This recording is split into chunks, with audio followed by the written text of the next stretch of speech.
Hi guys, welcome to your my YouTube channel the Orbit Brilliant Academy. मैं फैसल आप लोगों के सामने एडजस्टमेंट के टॉपिक के साथ एक बार फिर से हाजिर हूँ।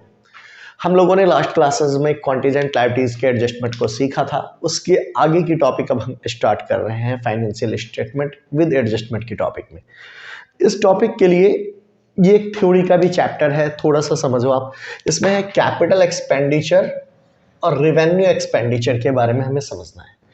चलो थोड़ा सा ना मैं आपको थोड़ी बैकग्राउंड के लिए थोड़ी थ्योरीज को कवर कर दूं, देन फिर इसको आसानी से हम कवर कर पाएंगे तो आपको समझ में भी आएगा। 3 तरह के एक्सपेंडिचर होते हैं। ये जो एक्सपेंडिचर होते हैं ये 3 तरीके के हैं। एक होता है कैपिटल एक्सपेंडिचर, एक होता है रेवेन्यू एक्सपेंडिचर दूसरा, और एक होता है डेफर्ड रेवेन्यू एक्सपेंडिचर। यानी एक तरह से कहो हमारे पास जो एक्सपेंडिचर होते हैं वो 3 तरीके के होते हैं।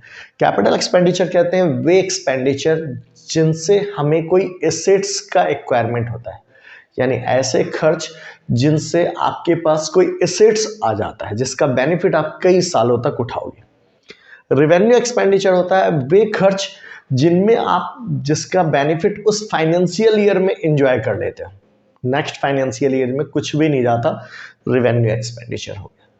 अब कैपिटल और रेवेन्यू एक्सपेंडिचर जो है ये पूरा एक चैप्टर है हमारे पास 11th के अकाउंट्स की बुक में।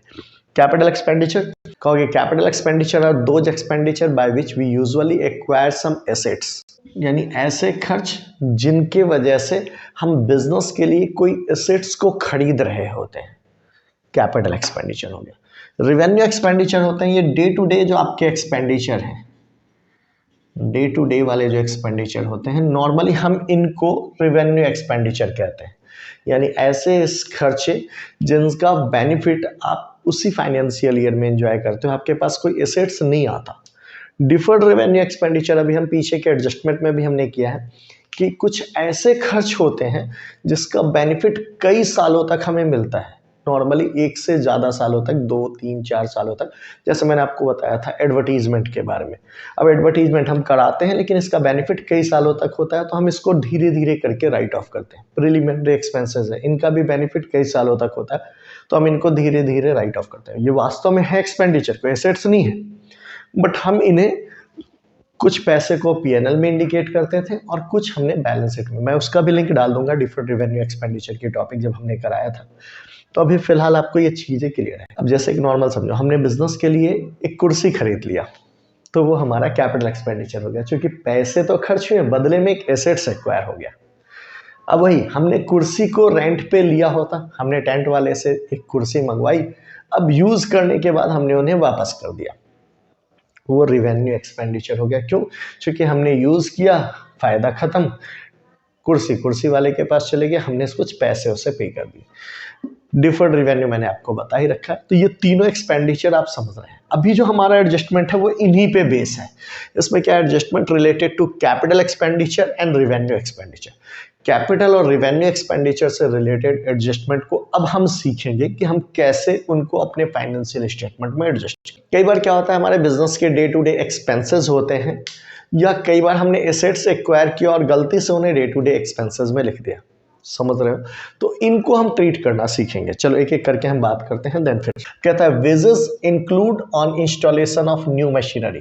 अब जैसे हमने एक नई मशीन खरीदी, अब नई मशीन खरीदी उसके लिए हमने कुछ वेजेस पे किए, उसके इंस्टॉलेशंस करने के लिए, उनको लगाने के लिए, बट हमने उस वेजेस के पैसे को वेजेज में जोड़ दिया। वास्तव में वो वेजेस नहीं है, वो मशीनरीज में ही ऐड होना चाहिए था, बट हमने उन्हें क्या किया, वेजेज में इंडिकेट कर दिया। तो दैट्स वाई अब हमें उसमें से क्या करना चाहिए, तो इसका एडजस्टमेंट हम सीखेंगे। इनका एडजस्टमेंट क्या होगा, आप क्या करो, वेजेज में से माइनस कर दो, लेस फ्रॉम वेजेज, और दूसरा क्या करोगे, एड इन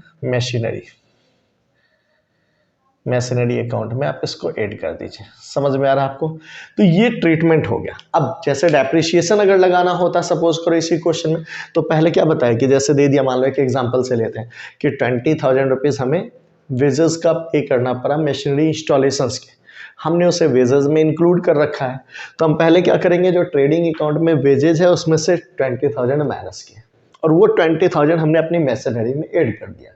अब जो पैसे निकल कर आएंगे उस पर आप डेप्रिसिएशन लगा देना, आसान है। ऐसे ही एक और देखते हैं। अब कहता है goods purchase for constructions of building, हमने बिल्डिंग को बनाने के लिए कोई सामान खरीदा और वह डेबिटेड टू परचेज अकाउंट, और गलती से उन्हें परचेज अकाउंट में लिख दिया। अब देखो वास्तव में परचेज में तो रीसेल वाले आइटम आते हैं, हमने तो बिल्डिंग बनानी थी। तो अब हम क्या करेंगे, पहला काम इसको परचेज में से माइनस करो, लेस फ्रॉम परचेज। परचेज होता है आपका ट्रेडिंग अकाउंट में, वहां से आपने इसे माइनस कर दिया। अब दूसरा काम क्या करोगे, इसको बिल्डिंग में ऐड कर दो, प्लस कर दोगे बिल्डिंग में। क्लियर है?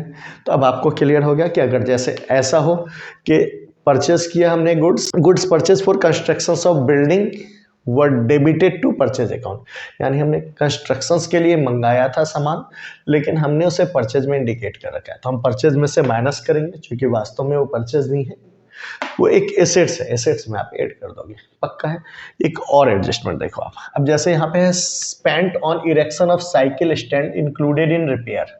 अब हमने एक साइकिल स्टैंड बनाया, अपने हमारी फैक्ट्री है, फैक्ट्री में हम नॉर्मली साइकिल स्टैंड बना देते हैं, मोटरसाइकिल स्टैंड बना देते हैं, ताकि जो हमारे वर्कर्स हैं उनकी साइकिल या मोटरसाइकिल आसानी से सेफ रह सके। अब हमने क्या किया, उसका जो पैसा खर्च हुआ उसको रिपेयर में दिखा दिया। रिपेयर तो वास्तव में रिपेयर रेवेन्यू एक्सपेंडिचर है, जबकि हमने साइकिल स्टैंड बनाया तो ये तो हमने एक एसेट से एक्वायर किया है। तो दैट्स, हम क्या करेंगे, इसको रिपेयर में से माइनस कर दोगे, तो लेस करोगे आप रिपेयर में से। रिपेयर होता है आपके कहाँ पे, पीएनएल के डेबिट में, और जो साइकिल स्टैंड है ये आपका एक एसेट्स बन जाएगा, प्लस कर देंगे साइकिल स्टैंड के नाम से।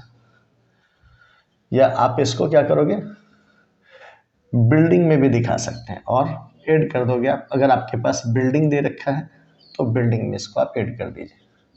समझ में आ रहा?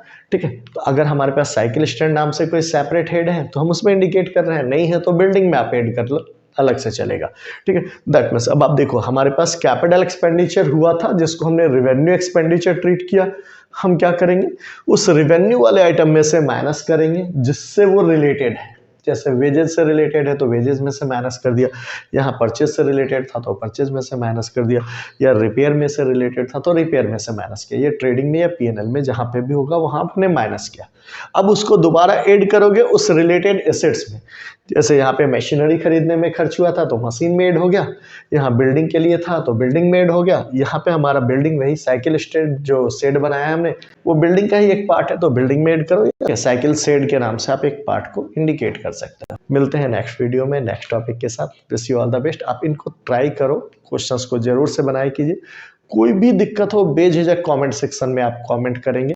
जाते जाते अगर चैनल पे नए हैं तो चैनल को सब्सक्राइब कीजिए और बेल आइकन को जरूर दबाएं, इससे आपको हमारे जितने भी नए वीडियोस होंगे नोटिफिकेशन में आपको मिलते रहेंगे। हाँ, एक बात और मैं आपको बता रहा हूँ कि हमारा एक यूट्यूब चैनल है इंग्लिश के लिए, उसका भी लिंक मैं डिस्क्रिप्शन में डाल दूंगा। आप अपने भाइयों के साथ, अपने लिए भी आप उसे शेयर करो, काफ़ी कुछ आपको सीखने को उस पर भी मिलेगा। मिलते हैं नेक्स्ट वीडियो में। Wish you all the best. Thank you.